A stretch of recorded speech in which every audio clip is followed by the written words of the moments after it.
नमस्कार दोस्तों, कैसे हैं आप लोग? दोस्तों उम्मीद करते हैं आप अच्छे होंगे और अच्छे से पढ़ाई कर रहे होंगे। दोस्तों आज हम शुरू करने जा रहे हैं संवैधानिक विकास यानी भारतीय संविधान का विकास। उससे पहले हम आपको बता दें कि इससे पहले हम 2 क्लास पढ़ा चुके हैं। उसमें शासन पद्धतियाँ और संविधानों का वर्गीकरण, विभिन्न-विभिन्न देशों के संविधानों का कंपैरिज़न, ये सारी चीज़ें हम कर चुके हैं। अगर आपने वो क्लास नहीं देखी हैं, तो आप प्लीज़ देख लीजिएगा क्योंकि वहाँ से बहुत सारे क्वेश्चन बनते हैं। तो आज हम शुरू करने जा रहे हैं भारतीय संविधान का विकास। यानी जो हमारे भारतीय संविधान का विकास हुआ है, उसके चरण कह सकते हो हिस्टोरिकल जो बैकग्राउंड है, उसे हम देखेंगे। तो आपको पता है कि 1600 ईस्वी में ईस्ट इंडिया कंपनी की स्थापना हो रही है, महारानी एलिजाबेथ के राजलेख द्वारा। इसी को राजलेख को या ऑर्डर को क्या कहते हैं? 1600 ईस्वी का राजलेख कहते हैं। इसके द्वारा कंपनी को अधिकार मिला कि वो ईस्ट के साथ व्यापार कर सकते हैं। इसी के राजलेख में बाद में फिर उल्लेख किया गया कि मद्रास, कलकत्ता और बम्बई को प्रेसिडेंसी नगर घोषित किया जाता है। अगर आपसे पूछा जाए कि बंगाल और मद्रास, कलकत्ता, बम्बई को प्रेसिडेंसी नगर कब घोषित किया गया? तो 1600 ईस्वी के राजलेख द्वारा किया गया। ठीक? अब ये सब कुछ होता रहा। उसके बाद में एक राजलेख और आता है 1726 का। 1726 के राजलेख में कहा गया कि कलकत्ता, बम्बई, मद्रास ये जो 3 प्रेसिडेंसी हैं, जो कि यहाँ पर थीं, ठीक है? कलकत्ता, मद्रास और बम्बई तीनों प्रेसिडेंसियों को ये अधिकार दिया गया यानी उनके राज्यपाल और उनकी परिषद को ये अधिकार दिया गया कि वो विधि बना सकते हैं।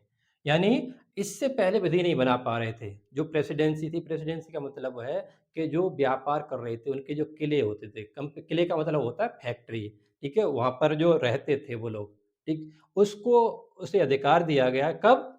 1726 के राजलेख के द्वारा कि आप अपने हिसाब से अपनी विधियाँ बना सकते हो अपनी-अपनी जगह पर। और इससे पहले ये अधिकार किसके पास था? तो अब पता ही होना चाहिए हमें निदेशक मंडल के पास। क्यों? क्योंकि ये कंपनी क्या थी? प्राइवेट कंपनी थी। ठीक है? कैसी कंपनी थी? प्राइवेट कंपनी थी। देखो हम इस कंपनी के बारे में ज़्यादा डिटेल में बात इसलिए नहीं कर रहे हैं क्योंकि ये हिस्ट्री का पार्ट है तो हम लोग हिस्ट्री में पढ़ेंगे। अभी हम क्या है संवैधानिक विकास देख रहे हैं तो उसी हिसाब से देख रहे हैं। ठीक है?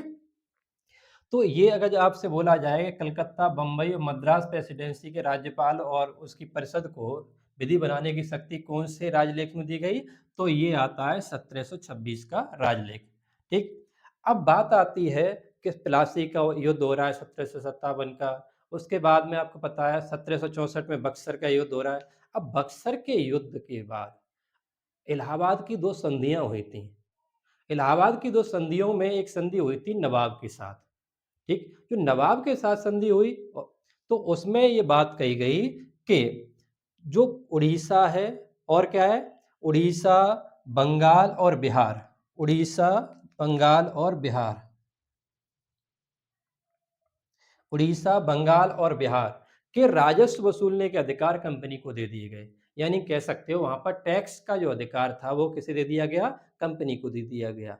और जो प्रशासन के चलाने की और तरीके थे या मान लो कि चलो जो रिस्पॉन्सिबिलिटी थी, जो कह सकते हो कानून व्यवस्था हो या मान के चलो हेल्थ हो, जो भी हो, वो सब किसके पास में रहे? वहाँ नवाब के पास में ही रहे। तो जब नवाब के पास में रहे तो कह सकते हो पैसा किसके पास चला गया? तो ये याद रखना कौन से थे? बंगाल था, बिहार था, उड़ीसा था। इन तीनों जगह का राजस्व की मामले की बात हो तो वो किसके पास चला गया? कंपनी के पास चला गया। यानी पैसा कंपनी के पास, जवाबदेही नवाब के पास। इसी को हम कहते हैं क्या? डुअल शासन यानी द्वैध शासन। तो आप कह सकते हो द्वैध शासन की शुरुआत कब से हो रही है? तो 1764 के बक्सर के युद्ध के बाद 1765 की जो इलाहाबाद की संधि हुई थी, इसी के द्वारा द्वैध शासन की शुरुआत हो रही है। यानी कह सकते हो यहाँ से कंपनी थोड़ा-थोड़ा अपना अधिकार जमाती जा रही है, ठीक? अब जो कंपनी क्या करने लगी, इसने तो राजस्व वसूलने का अधिकार लिया तो लिया, उसके साथ में ये परमिट वगैरह भी जारी करने लगी, यानी भारतीय लोगों को। तो बिल्कुल पूरी तरह से ही कोई राजस्व अब नवाब के पास में नहीं रहा। तो कहने का तात्पर्य है कि अब क्या हो गया, डुअल शासन हो गया, यानी डुअल रूल चलने लगा। डुअल रूल में क्या है कि राजस्व किसके पास? कंपनी के पास इन तीनों जगह का और दायित्व किसके पास हो गए? नवाब के पास हो गए। और यह व्यवस्था 1772 तक चलती रही। यानी 1772 तक इसलिए चलती रही क्योंकि 1773 में आपको पता है रेगुलेटिंग एक्ट आ रहा है। ठीक? अब ये सारी व्यवस्थाएँ चल रही थी। अब साथ ही साथ में क्या हो रहा था कि जो राजस्व के जो अधिकार मिले थे और कंपनी में और सारे अधिकारी थे, अब वो क्या करने लगे, भ्रष्टाचार भी करने लगे। क्या करने लगे? भ्रष्टाचार करने लगे। तो भ्रष्टाचार आदि के कारण कंपनी को तो लॉस हो रहा, लेकिन व्यक्तिगत अधिकारियों का फ़ायदा हो रहा था। इन सब चीज़ों को देखते हुए और उस समय कह सकते हो अकाल भी पड़ा और भी बहुत सारे कारण थे, ठीक है? कर्नाटक में जो घटनाएँ घट रही थीं, ये सब कारणों के कारण कंपनी को तो लॉस हो रहा था, लड़ाइयाँ भी लड़ रही थी कंपनी, आपको पता है। कर्नाटक के युद्ध हो रहे हैं, ठीक है? ये सारे युद्ध हो रहे थे, तब कंपनी को नुकसान होने लगा। अब कंपनी को नुकसान होने लगा, तो किसी भी देश की सरकार देखेगी कंपनी कर क्या रही है? हाँ? कौन-सी कंपनी क्या कर रही है? ऐसा तो ना हो कि राजस्व का जो आना था, वो ना आके उल्टा यानी देश से लगाने लग जाए। तो यहाँ पर व्यक्तिगत तरीके से तो पैसे वाले होते जा रहे हैं लोग, लेकिन कंपनी घाटे में गई। इसी चीज़ को देखते हुए सरकार ने कहा, अब कंपनी पर नियंत्रण लगाने की आवश्यकता है। ठीक है? क्या है? नियंत्रण लगाने की आवश्यकता है। इसी के तहत आता है फिर 1773 का रेगुलेटिंग एक्ट। कौन-सा? 1773 का रेगुलेटिंग एक्ट।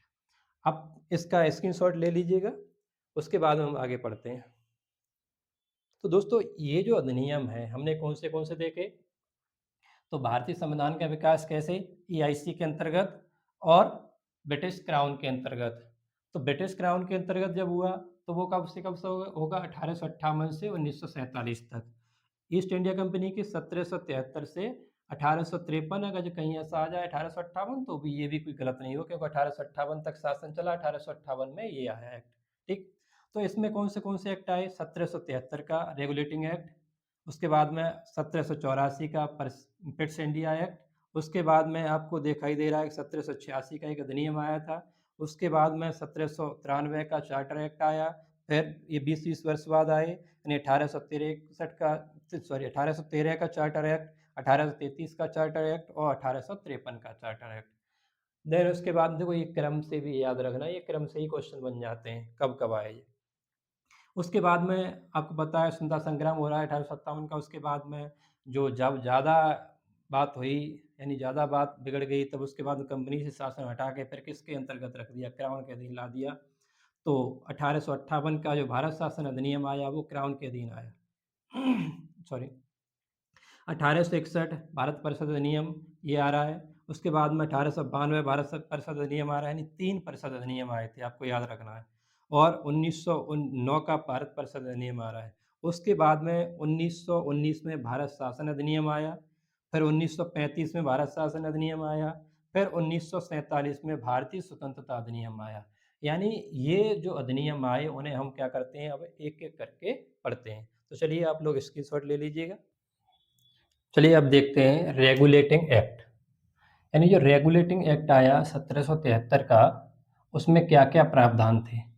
आपको पता है, इसे भारतीय संविधान का बीजारोपण या कह सकते हैं या शुरुआत माना जाता है, यानी लिखित रूप से शासन पद्धति का एक आधार माना जाता है। ठीक है? अगर आपसे पूछा जाए लिखित रूप से शासन पद्धति का आधार कौन-सा है? तो 1773 का, यानी भारतीय संविधान का बीजारोपण किसे बोलते हैं, यानी सीड्स किसे बोलते हैं? तो 1773 का एक्ट ही है, रेगुलेटिंग एक्ट। ये जो आया, वो प्रधानमंत्री लॉर्ड नॉर्थ द्वारा एक समिति बनाई गई थी। कौन-सा? जो पीएम थे ब्रिटेन के, वो लॉर्ड नॉर्थ की एक गुप्त समिति थी, कि गुप्त समिति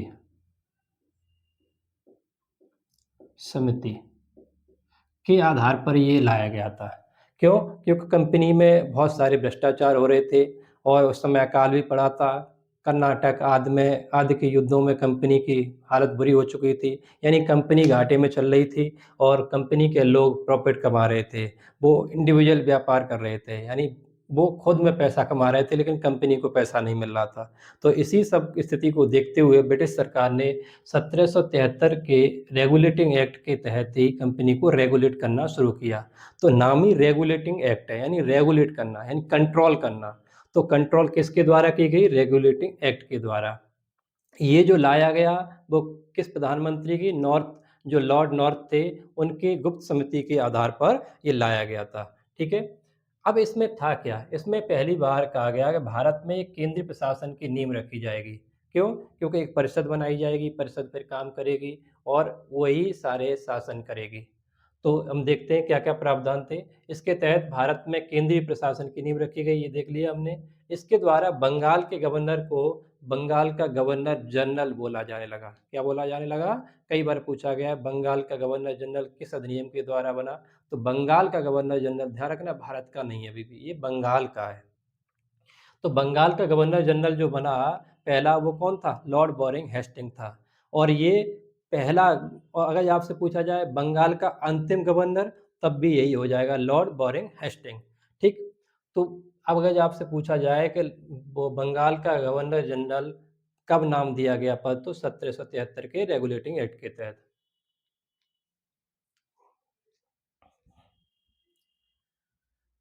चलिए दोस्तों, शुरू करते हैं। Regulating act 1773। 1773 का जो रेगुलेटिंग एक्ट आया था, वो ब्रिटेन के प्रधानमंत्री थे लॉर्ड नॉर्थ। इनकी गुप्त समिति थी, इसकी सिफारिश के आधार पर लाया गया था। और इसमें कमियां क्या थीं? क्यों लाया गया? तो कंपनी में कमियां ये थी, कंपनी के जो कर्मचारी थे वो भ्रष्टाचार में संलिप्त थे, और कंपनी कई सारे युद्ध कर रही थी, जैसे कर्नाटक के आंग्ल कर्नाटक युद्ध हुए, ऐसे युद्ध कर रही थी, और उसी समय पे अकाल वगैरह भी आया था। तो इन सब चीज़ों से कंपनी की भी, जो कह सकते हो, हालत थी, वो खराब हो रही थी। ब्रिटेन सरकार इससे चिंतित थी, क्योंकि किसी भी देश की कंपनी जब, कह सकते हो, कम कमाती है या घाटे में जाती है, तो सरकार को टेंशन होती ही है। तो इस सब चीज़ों को देखते हुए, यानी उन कर्मचारियों को देखते हुए, कर्मचारी तो बहुत पैसे वाले हो रहे हैं, लेकिन कंपनी घाटे में जा रही है ना? ये कभी-कभी आज भी कुछ कंपनियों में देखने को मिलता है। आप लोग देखते हो, कंपनी यानी बैंक जो करप्ट हो जाती हैं, यानी दिवालिया हो जाती हैं, उसके पीछे उसके कर्मचारी वगैरह और नीतियाँ वगैरह भी होते हैं, ठीक है? तो इसके तहत कुछ प्रावधान किए गए, यानी रेगुलेट करने के लिए कंपनी को क्या किया जा रहा है, ब्रिटेन की सरकार द्वारा रेगुलेट किया जाएगा, यानी कह सकते हो उस पे कंट्रोल किया जाएगा, नाम ही रेगुलेटिंग एक्ट है। तो रेगुलेट का मतलब है कंट्रोल करना, ठीक है? तो कंट्रोल के लिए ये एक्ट लाया गया। तो इसमें सबसे पहले क्या किया गया, ये केंद्रीय प्रशासन की नींव रखी गई। क्यों? क्योंकि अब जबकि केंद्रीय प्रशासन होगा, तो वो अच्छे से शासन कर सकेगा, ठीक है? तो इसमें सबसे पहले बात की गई, जो बंगाल का गवर्नर था, जो बंगाल का गवर्नर था, उसे नाम दे दिया गया बंगाल का गवर्नर जनरल। अब ऐसा क्यों किया गया? क्योंकि इसलिए किया गया, मद्रास और बम्बई प्रेसिडेंसियों को भी बंगाल के गवर्नर के जनरल के अंतर्गत ला दिया गया। तो अगर पूछा जाए आपसे, बंगाल का गवर्नर जनरल पहला कौन था, तो बोरिंग हेस्टिंग था। अगर आपसे ये पूछ लिया जाए बंगाल का अंतिम गवर्नर कौन था, तब भी बोरिंग हेस्टिंग ही आंसर रहेगा। ध्यान रखना, ये भारत का नहीं है, भी बंगाल का है, ठीक है? अगर बात आती है कि जो गवर्नर जनरल था, इसकी एक परिषद बनाई गई। परिषद में 4 सदस्य और रखे गए। इनका जो कार्यकाल था, वो 5 वर्ष का रखा गया था। कितना? 5 वर्ष का, ठीक है? कार्यकाल इनका तो जो 5 वर्ष का था, कार्यकाल कार्यकाल 5 वर्ष का रखा गया, ठीक है? और ये कौन से सदस्य थे? कई बार परीक्षा में पूछा जाता है, तो फ्रांसिस थे, क्लेवरिंग थे, बॉरवेल थे और मानसन थे। ये 4 सदस्य थे इनकी परिषद के, और इसके मुखिया कौन था? तो बोरिंग हेस्टिंग था, यानी बंगाल का गवर्नर जनरल था, ठीक है? इस चीज़ को याद रखना। तो हमने अभी बताया, बम्बई और मद्रास को गवर्नर जनरल जो था बंगाल का, उसके अधीन ला दिया गया। ये तो आपने देख ही लिया। नेक्स्ट था, इस अधिनियम के द्वारा एक कलकत्ता में, कहाँ पर? कलकत्ता में, याद रखना, डेट भी याद रखना, 1774 में एक उच्चतम न्यायालय की, यानी एक सुप्रीम कोर्ट टाइप की एक स्थापना की जा रही है, एक न्यायालय की। ध्यान रखना, ये जो उच्चतम न्यायालय था, उच्चतम नहीं था। क्यों? क्योंकि इसकी भी, जो कह सकते हो, इसके खिलाफ भी प्रीवी पर्स में अपील की जा सकती थी, ठीक है? ये उच्चतम नहीं था। तो कहने का ता लेकिन नाम था उच्चतम न्यायालय, तो नाम हम उसी हिसाब से पढ़ेंगे। अब जो उच्चतम न्यायालय ये बनाया गया, इसे बोला गया कि आप बंगाल के जो क्षेत्र के आस-पास के जो मुकदमे हैं, वो लड़ सकते हो, ठीक है? यानी देख सकते हो। इसमें क्या किया गया, एक तो मुख्य न्यायाधीश रखा गया। कितना? एक मुख्य का न्यायाधीश का मतलब है ये कि एक ही होगा, है ना? ये तो कोई सोचने वाली बात नहीं है कि मुख्य न्यायाधीश कितने होंगे, तो एक ही होगा। आज भी देख लो, एक ही है, ठीक है? तो कहने का मतलब है कि मुख्य न्यायाधीश का नाम क्या था, ये कई बार आया है आपके एग्ज़ाम में, तो इस चीज़ को याद रखना, सर एलिजा एम्पे। क्या नाम था? Sir Eliza Ampe. और 3 अन्य न्यायाधीश थे। तो कौन से थे? एक चैम्बर्स थे, एक लिमिस्टर थे और एक हाइड थे। अगर आपसे पूछा जाए तो कितने सदस्यीय आयोग था? तो ये 4 सदस्यीय। ठीक है? कितने सदस्यीय न्यायालय था? तो ये 4 सदस्यीय न्यायालय था। एक इसमें मुख्य न्यायाधीश थे, 3 अन्य न्यायाधीश थे। ये कई बार पूछे गए, सदस्य पूछे गए हैं, ठीक है? याद रखना। अगर बात की जाए कि इस अधिनियम के तहत एक और चीज़ बनाई जा रही, वो क्या था? Board of director. यानी बोर्ड ऑफ डायरेक्टर, देखो निदेशक मंडल तो था ही, निदेशक मंडल कंपनी के शेयर धारक हो गए, ठीक है? और बोर्ड ऑफ डायरेक्टर ये क्या, एक डायरेक्टर बिठा दिए, किसने? सरकार ने कंपनी के ऊपर, कि सरकार के कामकाज को देखें। यानी इस कंपनी क्या-क्या कर रही है और वो जो कामकाज को देखें, वो क्या करें? सरकार को रिपोर्ट करें। तो इसमें यही लिखा है कि बोर्ड ऑफ डायरेक्टर की स्थापना की गई। इसका कार्य क्या था? कंपनी की जो सैन्य और सिविल जो गतिविधियां हैं, यानी इसके जो मामले हैं, उनकी रिपोर्ट ब्रिटिश सरकार को देना। किसकी? कंपनी की गतिविधियों की रिपोर्ट ब्रिटिश सरकार को देना, यानी कह सकते हो वहाँ के राजा को देना, वहाँ की रानी को देना। तो बोर्ड ऑफ डायरेक्टर का ये काम था। कह सकते हो ये कंपनी की निगरानी करने के लिए बनाया गया बोर्ड, ठीक है? और अगर देखा जाए इस अधिनियम के तहत कंपनी के कर्मचारियों को निजी व्यापार करने और भारतीय लोगों से क्या करना? रिश्वत लेना और उपहार लेना, ये सब प्रतिबंधित कर दिए गए। अच्छा ये बताओ, ये लाया ही इसीलिए गया था, उद्देश्य क्या था? भ्रष्टाचार वगैरह कम करना। जब भ्रष्टाचार ही कम नहीं होगा तो क्या मतलब है? तो इसीलिए जो ब्रिटिश कंपनी के जो कर्मचारी थे, उन्हें निजी व्यापार करने और भारतीय लोगों से कोई उपहार लेने या रिश्वत लेने से रोक दिया गया। और इसीलिए इसे क्या कहा जाता है? भारतीय संविधान का बीजारोपण कहा जाता है। क्यों? क्योंकि भारतीय संविधान के यहाँ पर कह सकते हो शुरुआत हो रही है, यानी एक शासन प्रणाली की शुरुआत हो रही है। एक काउंसिल है, उच्चतम न्यायालय है, एक कह सकते हैं एक छोटे से तरीके से काम कर रही है परिषद। तो ये सारे काम इसमें हुए थे। तो आप इसका स्क्रीनशॉट ले लीजिएगा। अब हम आगे देखते हैं।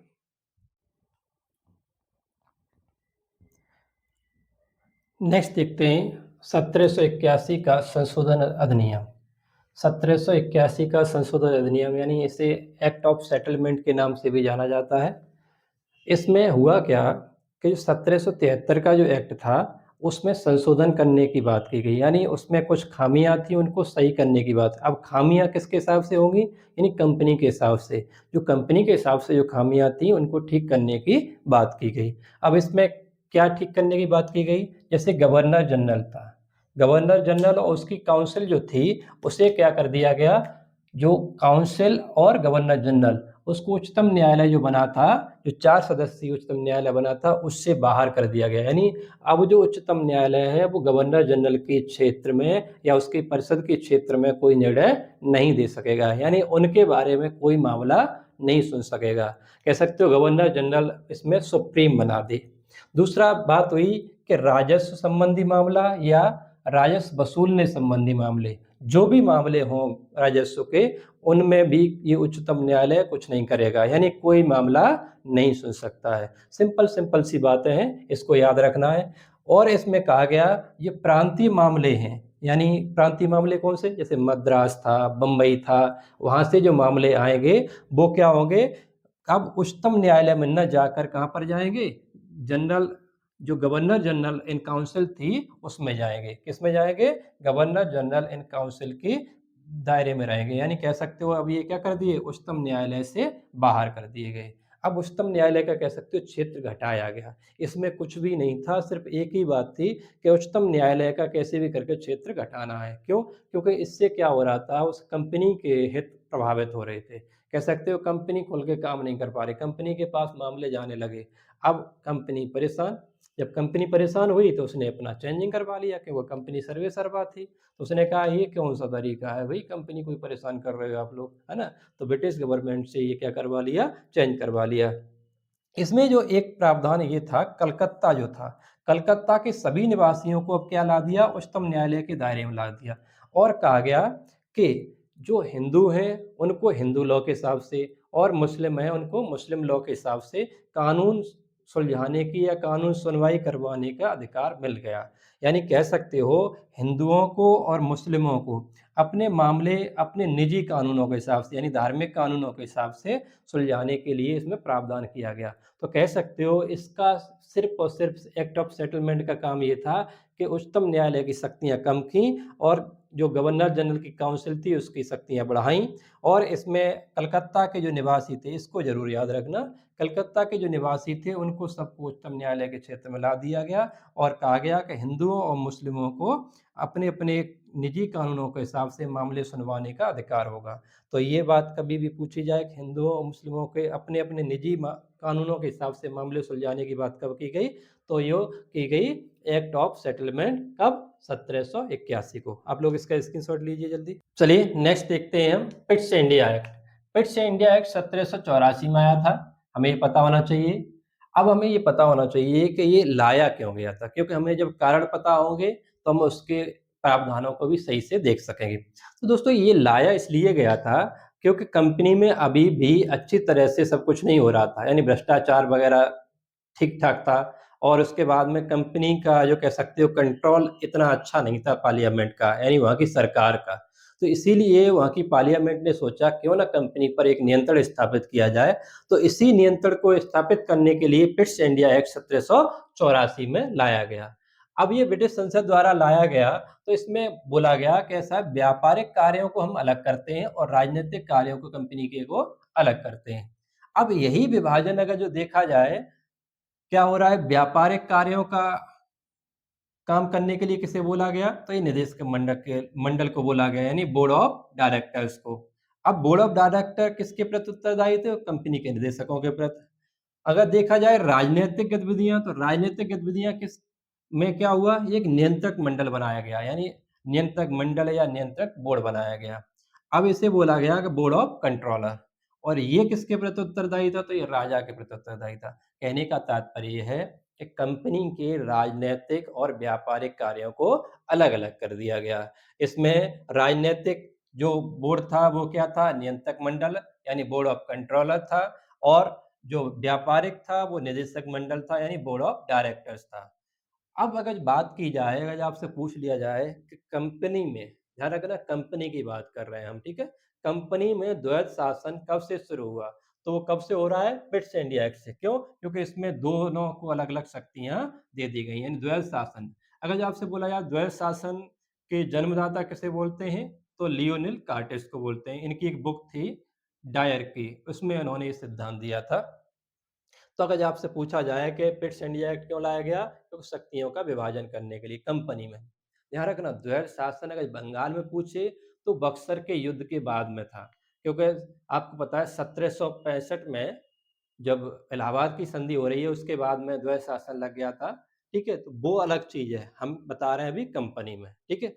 अब इसमें नेक्स्ट प्रावधान क्या था? तो गवर्नर जनरल को जो परिषद बताई गई थी, जो हमने 1773 के एक्ट में देखी थी, उसमें क्या हुआ संख्या 4 थी, हमने देखा था। अब वो घटाकर कितनी कर दी? 3 कर दी गई। यानी अब गवर्नर जनरल की परिषद की संख्या 4 से घटकर 3 हो गई सदस्यों की। नेक्स्ट इसमें प्रावधान था कि जो गवर्नर जनरल था, कौन-सा? बंगाल का, ध्यान रखना। यहाँ अभी भारत का गवर्नर जनरल तो है नहीं, ये तो आपको पता है, क्योंकि 1773 में बंगाल के गवर्नर को बंगाल का गवर्नर जनरल बोला गया, तो वही गवर्नर जनरल है। तो बंगाल के गवर्नर जनरल को प्रांतीय सरकारें जैसे मद्रास है, बम्बई है, इन सरकारों को बर्खास्त करने यानी उसे हटाने का अधिकार मिल गया। तो कह सकते हो बंगाल के गवर्नर जनरल की अब शक्ति बढ़ रही है इसमें। दूसरी बात इसमें थी कि जो भारत में अंग्रेज थे, यानी कहने का तात्पर्य है भारत में जो अंग्रेज अधिकारी थे, उन पर जो केस चल रहे थे, उसके लिए एक इंग्लैंड में अलग से कोर्ट बनाया गया। कहाँ पर? इंग्लैंड में अलग से कोर्ट बनाया गया। तो अगर आपसे पूछा जाए कि भारत में जो अंग्रेजी अधिकारी थे, उन पर केस चलाने के लिए इंग्लैंड में अलग कोर्ट कब स्थापना कब की गई? तो पिट्स इंडिया एक्ट में की गई। तो इस चीज़ को याद रखना। तो ये तो हुआ अपना पिट्स इंडिया एक्ट। नेक्स्ट हम देखते हैं 1786 का अधिनियम। अब 1786 का अधिनियम लाया क्यों गया? ये सबसे पहले हमें पता होना चाहिए। देखो 1786 का जो अधिनियम था, वो कॉर्नवालिस की सिफारिश पर लाया गया, ये सबको पता है, ठीक है? नहीं पता है तो आज पता चल गया, ठीक है? हाँ, लेकिन इसके पीछे एक कारण था। कारण ये था कि अमेरिका में जो स्वतंत्रता की क्रांति हुई थी, आपको पता है, तो वहाँ पर जो क्रांति हुई, उस समय गवर्नर कौन था? तो गवर्नर ये था कौन? कॉर्नवालिस। कॉर्नवालिस जब गवर्नर था, तब उसने देखा था कि गवर्नर ने क्यों उस पे नियंत्रण स्थापित नहीं कर पाया, जो क्रांति हुई थी उस पर। तो उसने देखा कि इसमें सबसे बड़ा कारण है कि गवर्नर के पास में सेना की शक्ति नहीं है, यानी वो सेना को कंट्रोल नहीं कर पाता है। तो इसी चीज़ को देखते हुए जब उससे डिमांड की गई ब्रिटेन गवर्नमेंट द्वारा कि अब तुम भारत में वायसराय या वायसराय नहीं, गवर्नर बन के जाओ, तब उसने डिमांड रखी कि ऐसा है मैं तभी जाऊँगा जब मुझे क्या किया जाए, सेना की शक्ति और दे दी जाए, यानी मुख्य सेनापति भी बना के दिया जाए। तो कह सकते हो कॉर्नवालिस की सिफारिश पर ही आया। अब देखो कॉर्नवालिस कोई छोटा-मोटा लॉर्ड नहीं था। लॉर्ड का मतलब होता था ज़मींदार, ठीक है? जैसे अपने यहाँ सामंत होते थे ना, बड़े-बड़े सामंत, बड़े-बड़े ज़मींदार, वैसे लॉर्ड होते ब्रिटेन में ज़मींदार, बहुत-बहुत बड़े-बड़े, और कॉर्नवालिस था वो बहुत बड़ा ज़मींदार था, ठीक है? तो इसीलिए अब देखो ना कि किसी को नियुक्त कर रही है गवर्नमेंट और फिर अगर वो नहीं जा रहा वहाँ पर, ये कह रहा है मेरी शर्तें मानो उसके बाद ही जाऊँगा, सोचने वाली बात है। आज के समय में ऐसा हो तो आज के समय में तो ये कह देंगे पहले राज्यपाल बना दो हमें, उसके बाद में देख लेना शक्ति-वक्ति दो जो 2 वो दे देना, लेकिन राज्यपाल मिल जाए, है ना? तो कहने का तात्पर्य है ये बहुत बड़ा लॉर्ड हुआ करता था, ठीक है? इसी की सिफारिश पर के हुए एक अमेंडमेंट किया गया। अमेंडमेंट क्या था? इसमें 2 बातें रखी गई मुख्य रूप से। 2 बातें ये थी, गवर्नर जनरल को क्या किया गया, प्रधान सेनापति यानी कमांडर इन चीफ का पद भी दिया गया। अब क्या है, गवर्नर जनरल के पास 2 पद हो गए, एक तो गवर्नर जनरल भी है यानी प्रशासनिक कार्य भी देख रहा है और साथ ही में सेना का प्रमुख भी अब वो बना दिया गया। नेक्स्ट देखो, गवर्नर जनरल को क्या किया गया, विशेष मामलों में अपनी परिषद के बहुमत के विरुद्ध निर्णय भी मिल गए। यानी कहने का तात्पर्य है, उसे गवर्नर जनरल को अब ये अधिकार मिल गए कि उसकी जो परिषद थी, यानी जो अब संख्या 3 रह गई है, उसकी परिषद थी वो कितना भी बहुमत से, यानी सारे सदस्य बहुमत से कोई प्रस्ताव पारित कर दें, लेकिन उसे नहीं मानना है तो नहीं मानना है। कह सकते हो उसके खिलाफ भी अधिकार मिल गया, परिषद के निर्णय के खिलाफ अधिकार मिल गया, किसे? गवर्नर जनरल को। तो कह सकते हो गवर्नर जनरल को अब परिषद के खिलाफ वीटो की पावर मिल गई। अगर ऐसा भी पूछा जाए तो ये भी क्या होगा, सही होगा। तो चलिए अब नेक्स्ट देखते हैं, स्क्रीनशॉट ले ले आप लोग। नेक्स्ट देखते हैं, चार्टर एक्ट 1793। दोस्तों अब क्या होने लगा कि कंपनी में 20-20 वर्ष के चार्टर आने लगे। यानी अब 20-20 वर्ष के लिए कंपनी को आगे बढ़ाने, व्यापार की परमिशन देने की बात की जाने लगी। तो उसी क्रम में सबसे पहला चार्टर आ रहा है 1793 का चार्टर एक्ट। इसमें प्रावधान किया गया कि कॉर्नवालिस को जो अधिकार दिए गए, किसको? कॉर्नवालिस को जो अधिकार दिए गए वो भविष्य में सारे गवर्नर जनरलों को मिलते रहेंगे। और दूसरी बात इसमें की गई कि जो भारत पर व्यापार है, एकाधिकार अगले 20 वर्ष के लिए बढ़ा दिया गया है। यानी कह सकते हो कि इसमें 20 वर्ष के आगे के लिए और व्यापार बढ़ाने की कंपनी को परमिशन मिल गई। यानी अब पार्लियामेंट कह रही है कि आप कितने-कितने समय तक व्यापार कर सकते हो। अब इसमें जो एक सबसे महत्वपूर्ण प्रावधान है, इसको आप लोग इम्पोर्टेंट क्या वेरी इम्पोर्टेंट मान लेना। इसके अंतर्गत ये प्रावधान किया गया कि जो नियंत्रक मंडल था, यानी बोर्ड ऑफ कंट्रोलर था, उसके जो कर्मचारी और उसके जो सदस्य थे, उनको अब वेतन कहाँ से दिया जाने लगा? भारत के राजस्व से। यानी जो कंपनी भारत से जो राजस्व कमा रही थी, वहाँ से वेतन दिया जाने लगा। तो अगर आपसे पूछा जाए कि ब्रिटेन में जो नियंत्रक मंडल था, यानी देखो ध्यान रखना ये नियंत्रक मंडल यहाँ भारत में नहीं बैठा था, ये ब्रिटेन में ही बैठा था, ठीक है? तो ब्रिटेन में जो नियंत्रक मंडल था या नियंत्रक बोर्ड था, बोर्ड ऑफ कंट्रोलर था, उसके जो सदस्य थे और उनके कर्मचारी थे, उनको भारतीय राजस्व से वेतन देने की बात कब की गई?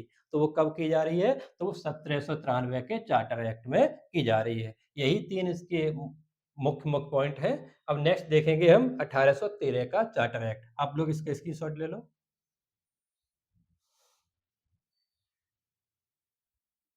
चलिए नेक्स्ट देखते हैं, चार्टर एक्ट 1813।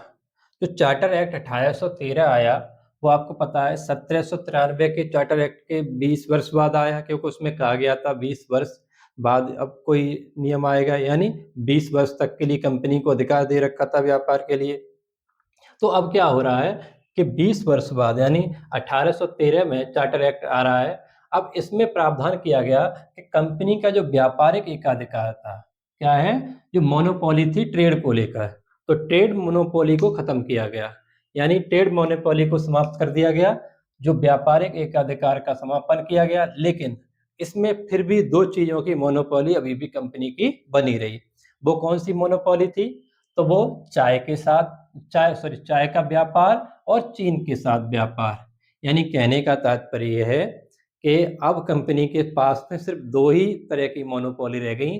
वो क्या थी? एक तो चाय का व्यापार कंपनी ही करेगी और दूसरी बात चीन के साथ जो व्यापार होगा वो ही कंपनी ही करेगी और अन्यथा सारे व्यापार खोल दिए गए किसके लिए? ब्रिटेन की और कंपनियों के लिए। ध्यान रखना, इसका मतलब ये नहीं है कि इसमें भारत की कंपनियां बहुत सारा व्यापार कर रही थी, ऐसा कुछ नहीं। ये मोनोपोली सिर्फ की गई एआईसी की खत्म, ठीक है। लेकिन अब और क्या हुआ? अब और ज्यादा कंपनियां ब्रिटेन की अब भारत में आ सकती थी, सिर्फ 2 व्यापारों को छोड़ करके, इसको चीन के साथ व्यापार और चाय का व्यापार। नेक्स्ट इसमें प्रावधान था कि जो ईसाई मिशनरी थे, यानी ईसाई धर्म के प्रचारक जो थे, उनको ये छूट दी गई कि आप क्या कर सकते हो? भारत में आकर, यानी भारत में जाकर तुम ईसाई धर्म का प्रचार कर सकते हो और ईसाई शिक्षा भी दे सकते हो। कहने का तात्पर्य है कि इस एक्ट के द्वारा ब्रिटेन की संसद ने ईसाई धर्म प्रचारकों को, मिशनरियों को अधिकार दिया कि आप ईसाई शिक्षा, ईसाई धर्म का प्रसार करो भारत में। तो अगर आपसे पूछा जाए ईसाई शिक्षा और ईसाई धर्म का प्रसार कब से होने लगा, यानी आधिकारिक रूप से, तो वो 1813 का चार्टर एक्ट, ठीक है। नेक्स्ट इसमें प्रावधान था कि भारत में शिक्षा के लिए, किसके लिए? एजुकेशन के लिए प्रतिवर्ष 1 लाख रुपए देने का प्रावधान किया गया। कितना? 1 लाख रुपए, ठीक है। प्रति वर्ष की बात थी, प्रति माह मत लगा देना, ये क्या था? प्रति वर्ष था, ठीक है। तो प्रति वर्ष शिक्षा के लिए 1 लाख रुपए देने की बात की गई उस समय। लेकिन ये भी 1 लाख रुपए कैसे खर्च किए जाने थे? आपको पता है उसमें आंग्ल प्राच्य विवाद जो हुआ था, वो हम लोग हिस्ट्री में देखेंगे। तो ये सब, क्योंकि ये 1 लाख रुपए भी खर्च करने के लिए बहुत बड़ी प्रॉब्लम आ रही थी कि कैसे खर्च किया जाए, या मान लो इंग्लिश में शिक्षा दी जाए, या कह सकते हो यूरोपीय शिक्षा दी जाए, या यहाँ की शिक्षा दी जाए और यूरोपीय पद्धति से दी जाए। ये बहुत सारे विवाद थे, हिस्ट्री में देखेंगे हम। तो ये 1 लाख रुपए देने का प्रावधान किया गया यहाँ पर। दूसरी बात इसमें क्या थी कि जो स्थानीय संस्थाएं थी, स्थानीय संस्थाएं मतलब भारत में जो स्थानीय संस्थाएं कर रही थी, जो शासन कर रही थी, उन्होंने क्या किया? कर लगाने का अधिकार दे दिया गया। कह सकते हो अब स्थानीय संस्थाओं में आप जैसे देख सकते हो प्रांतों की भी सरकारें दे सकते हो, जैसे मद्रास थी, कलकत्ता तो उस समय गवर्नर जनरल के अधीन आता ही था। उसके बाद हम देखते हैं कि मद्रास, बम्बई, ये सारी स्थानीय सरकारें ही तो थीं, उनको कर लगाने का अधिकार अब दे दिए गए, ठीक है। नेक्स्ट देखते हैं कि भारत में व्यापार करने और निवास करने के लिए अंग्रेजों को क्या लेना पड़ा? लाइसेंस लेने पड़े, ठीक है। तो कहने का तात्पर्य है इस अधिनियम में ये प्रावधान किया गया कि अब अंग्रेज अगर जो भारत में आना चाहते हैं, तो वो क्या करेंगे? पहले ब्रिटिश गवर्नमेंट से लाइसेंस लेंगे कि हम जाना चाहते हैं। जैसे आज के समय में अगर कहीं जाओ तो उसके लिए पासपोर्ट चाहिए होता है ना, तो पासपोर्ट चाहिए होता है, ऐसे ही कह सकते हो वहाँ से एक सर्टिफ़िकेट लेना था कि अगर व्यापार करना है तो, या वहाँ पर भारत में निवास करना है तो। क्योंकि ये सारे कानून कहाँ पर बन रहे हैं? ब्रिटेन में बन रहे हैं। तो हम लोग ये सोचो कि हम ब्रिटेन में बैठ के हम ये पढ़ रहे हैं या ब्रिटेन में बैठ के कानून बना रहे हैं, तब ज़्यादा अच्छा समझ में आएगा, ठीक है? तो ब्रिटेन में बैठ के ये कानून बन रहे हैं ब्रिटेन की पार्लियामेंट में, और कानून किसके लिए बन रहे हैं? भारत के लिए बन रहे हैं, ठीक है? तो चलिए इसका स्क्रीनशॉट ले लो। हम नेक्स्ट देखते हैं 1833 का अधिनियम। चलिए नेक्स्ट देखते हैं 1833 का चार्टर एक्ट। क्योंकि अभी हमने 1813 का पढ़ा, अब हम देखते हैं 1833 का चार्टर एक्ट।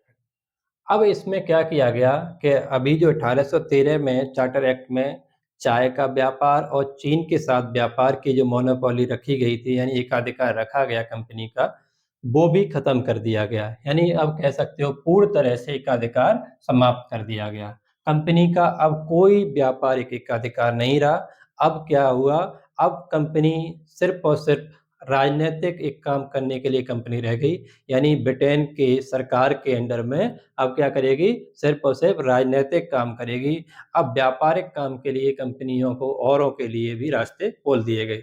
तो पूर्णतः व्यापार एकाधिकार की अगर आपसे पूछे कब समाप्त किया गया, तो ये 1833 में। लेकिन व्यापार एकाधिकार कब समाप्त किया गया? तो ये 1813 में हो जाएगा, ठीक है? इस चीज़ का याद रखना। जब तक पूर्णतः नहीं लगाए, तब तक यहाँ पर नहीं आएँगे। नहीं तो आंशिक रूप से क्या है? आंशिक रूप से क्या है? चाय और चीन के साथ व्यापार को छोड़कर तो सारा समाप्ति कर दिया गया था 1813 में, अभी हमने देखा। तो पूर्णतः पूछेगा तो 1833 हो जाएगा। अब या ये पूछ ले कि चीन के साथ व्यापार या चाय का व्यापार कब समाप्त किया गया एकाधिकार कंपनी का, तो 1833 में किया गया। नेक्स्ट इसमें क्या कहा गया कि जो बंगाल का गवर्नर जनरल था अभी, जो आपको पता है कि 1773 के एक्ट में हमने देखा था कि बंगाल के गवर्नर को बंगाल का गवर्नर जनरल बोल दिया। अब उसी गवर्नर जनरल को अब 1833 में क्या बोला जा रहा है, भारत का गवर्नर जनरल। भारत का गवर्नर जनरल बोला जाने लगा और भारत के पहले गवर्नर जनरल अगर बात की जाए तो वो कौन थे, लॉर्ड विलियम बेंटिक। ये याद रखना, कई बार आया है, लॉर्ड विलियम बेंटिक, भारत के पहले governor general Lord William Bentinck. तो लॉर्ड विलियम बेंटिक भारत के पहले गवर्नर जनरल हो गए। अगर आपसे पूछे कि बंगाल के अंतिम गवर्नर जनरल, तब भी लॉर्ड विलियम बेंटिक ही हो जाएंगे। और बंगाल के पहले गवर्नर जनरल कौन थे, कमेंट बॉक्स में करके बताइए। नेक्स्ट इसमें कहा गया कि मद्रास और बम्बई के गवर्नरों को अब विधि बनाने की कोई शक्ति नहीं रही। यानी कहने का तात्पर्य है क्योंकि अब आपको पता ही चल रहा है कि ये भारत का गवर्नर जनरल बना दिया, तो अब यानी ये पूरे ब्रिटिश भारत पर, ध्यान रखना, पूरे भारत पर नहीं, ब्रिटिश भारत पर। ब्रिटिश भारत का तात्पर्य ये है कि कंपनी के अंडर जो एरिया था उसकी बात की जा रही है, क्योंकि सारा एरिया तो भारत का कंपनी के अंडर नहीं था। तो कंपनी के अंडर जो एरिया था उस पर अब कौन लॉ बनाएगा, तो गवर्नर जनरल, कौन सा, भारत का गवर्नर जनरल है और उसकी परिषद ही कानून बनाएगी। अब जो प्रांतीय कानून जो कह सकते हो गवर्नर थे, अब उन्हें इस अधिकार से वंचित कर दिया। यानी अब वो कोई विधि संबंधी कार्य नहीं कर सकते हैं। पूरे भारत में यानी सारे भारत में गवर्नर जनरल को संपूर्ण अधिकार दे दिए गए कि अब वो क्या करेगा, कानून बनाएगा। ठीक है? साथ ही कहा गया कि अब पूरे भारत के लिए, यानी पूरे भारत मतलब पूरे ब्रिटिश भारत के लिए अब बजट भी कौन तैयार करेगा या बजट का भी प्रावधान कौन करेगा, तो भारत का गवर्नर जनरल ही करेगा और उसकी परिषद मिलकर। तो पूरे भारत के लिए बजट तैयार करने की बात हो या पूरे भारत में कानून लागू करने की बात हो, बनाने की बात हो, वो सब किसके पास आ गई, भारत के गवर्नर जनरल के पास। नेक्स्ट देखते हैं हम कि जो गवर्नर जनरल था उसकी जो परिषद थी, आपको पता है कि 1773 का, यहाँ देखते हैं 1773 में परिषद में कितने सदस्य थे, 4 थे। ठीक है, और एक क्या था, उसका कह सकते हो गवर्नर था, तो यानी टोटल कितने थे, 5 थे। अब उसके बाद में हमें पता है कि हमने घटा के क्या कर दिए गए, फिर हमने ये 3 प्लस 1 कर दिया गया यानी 4 थे। अब क्या हुआ इसमें कि 4 में 1 और जोड़ दिया गया, अब फिर कितने हो गए, 5, यानी जो 5वां सदस्य था, ये कौन बना दिया गया, विधि सदस्य बनाया गया, यानी लॉ मेंबर बनाया गया। तो विधि सदस्य जोड़ा गया, ये 5वां सदस्य जोड़ा गया, कौन-सा, विधि सदस्य के रूप में जोड़ा गया। और ये पहले विधि सदस्य कौन थे, लॉर्ड मैकाले थे। आपको पता है लॉर्ड मैकाले की अध्यक्षता में ही 1834 में, यानी 1833 के एक्ट के बाद में 1834 में एक विधि आयोग बना था। ठीक है, तो अगर आपसे पूछा जाए विधि आयोग 1834 में किसकी अध्यक्षता में बना, तो वो लॉर्ड मैकाले की अध्यक्षता में बना था। आप लोग लिख ले, जरूर ले लेना, है ना, क्योंकि हिस्ट्री में पढ़ते हो आप, यहाँ पर देख लो, कोई दिक्कत नहीं। तो 1834 में विधि आयोग की स्थापना हो रही है, किसकी अध्यक्षता में, लॉर्ड मैकाले की अध्यक्षता में। नेक्स्ट हम देखते हैं कि वो कंपनी में जो सेवा कर रहे थे, यानी जो कर्मचारी थे, अब उन्हें क्या दिया गया, एक अधिकार दिया गया कि कोई भी व्यक्ति अब आ जाए कंपनी में जो योग्यता के अनुसार हो। यानी अब योग्यता के अनुसार खुली प्रतियोगिता की बात की गई कंपनी के लिए, लेकिन हम देखें तो ये बात मानी नहीं गई थी। क्यों? क्योंकि बोर्ड ऑफ डायरेक्टर ने इसका क्या किया था, विरोध किया था, तो ये लागू नहीं हो पाई थी। लेकिन अगर जो घोषणा कब की गई, तो आपको याद रखना चाहिए खुली प्रतियोगिता की, तो 1833 में बात की जा रही है। ठीक है? अब इसमें एक और बहुत अच्छा काम किया गया था, ये अच्छा ही काम था, है ना? क्योंकि भारत में क्या थी, एक दास प्रथा थी। दास प्रथा थी और जो दास प्रथा थी इसे अवैध घोषित किया गया इस एक्ट के तहत। और आपको पता है लॉर्ड एलिनोरो के समय पर 1843 में ये पूर्णतः प्रतिबंधित भी हो गई थी। ठीक है? तो 1843 में तो दास प्रथा समाप्त हुई, लेकिन ये कौन से एक्ट में प्रावधान किया गया था? तो 1833 के एक्ट में दास प्रथा को अवैध घोषित किया गया। आप लोग इस चीज़ को ज़रूर ध्यान रखना। और पहली बार ऐसा कहा गया कि जाति, धर्म, जन्म स्थान, रंग आदि के आधार पर नौकरी आदि में कोई रोक नहीं लगाई जाएगी। यानी कह सकते हो खुली प्रतियोगिता रखी जाएगी। तो इसको आप लोग ज़रूर नोट डाउन किया करो, यानी और नहीं तो स्क्रीनशॉट ले लिया करो, क्योंकि ये बहुत ही महत्वपूर्ण है, यहाँ से बहुत अच्छे क्वेश्चन बनते हैं। नेक्स्ट हम एक और एक्ट देखते हैं 1853 का, उसके बाद हम दूसरी वीडियो में देखेंगे। तो चलिए इसके स्क्रीनशॉट ले लीजिए।